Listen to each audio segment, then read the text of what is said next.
Webcom, oui, rendu Webcom. Écoute, on est rendu à la 6e édition déjà. On a commencé tout ça, belle aventure, il y a exactement 3 ans.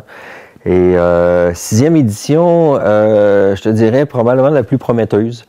Les 2 dernières éditions, on était à 425 personnes, on avait une bonne foule, on avait des bons conférenciers, une bonne campagne médiatique, mais cette fois-ci, on y va vraiment à fond. On amène des gens de Google, de Salesforce, de Yahoo, des gens d'ici qui viennent parler aussi, Patricia Tessier, Caroline Allard. On va chercher vraiment la crème cette fois-ci. On va en faire, j'en fais comme un anniversaire. C'est le 6e.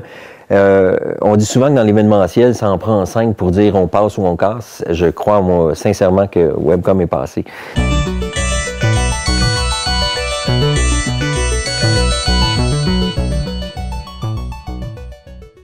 Et le 6e est comme le début d'une nouvelle ère. D'ailleurs, on vient de faire la refonte du site au complet. On a donc une belle mouture. On a 30 conférenciers cette fois-ci.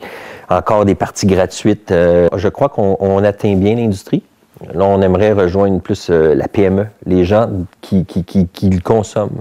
On était peut-être un peu trop avant-gardiste il y a 2 ans et demi quand on a commencé, il y a 3 ans. Quand on parlait de Web 2.0, Web social, c'était avant-gardiste au Québec. Maintenant, les gens s'y intéressent et là, on veut les atteindre, on veut les toucher. Jusqu'à un certain point, peut-être la crise financière actuellement nous aide beaucoup. Dans l'industrie du web en général, tout le monde savait qu'il fallait faire quelque chose dans le web. Je parle de l'utilisateur ou les gens responsables à l'interne des entreprises, des PME. Mais ne savaient pas vraiment comment, il manquait le kick-off, comme on peut dire. Et maintenant, avec la crise, les budgets se coupent et ça fait repenser toutes les stratégies d'affaires de la plupart des entreprises. Et là, le web revient à l'avant. Les gens s'y intéressent beaucoup, mais ne savent pas par où commencer. Et je crois qu'on va en profiter. Et c'est là que je veux les rejoindre. On veut le démystifier. On a toujours voulu faire ça, mais je crois qu'on atteignait plus les initiés de l'industrie à Webcom. Et maintenant, la crise va nous aider à rejoindre les gens en entreprise qui sont les artisans même du web. Bon, Webcom essaie de faire sa place sur le marché québécois, surtout montréalais, et c'est petit. Le marché montréalais est petit.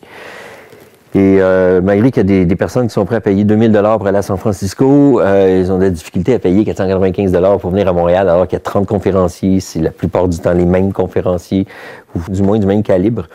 Et ce qui est difficile, c'est que maintenant que le web prend de l'importance, tout le monde fait ses événements. Et là, il commence à y avoir beaucoup de bruit sur la ligne, comme on dit à Montréal. J'avoue, les associations, tout le monde essaie de faire leurs propres événements parce que ça devient la mode, le web. C'est difficile de rassembler tout le monde autour.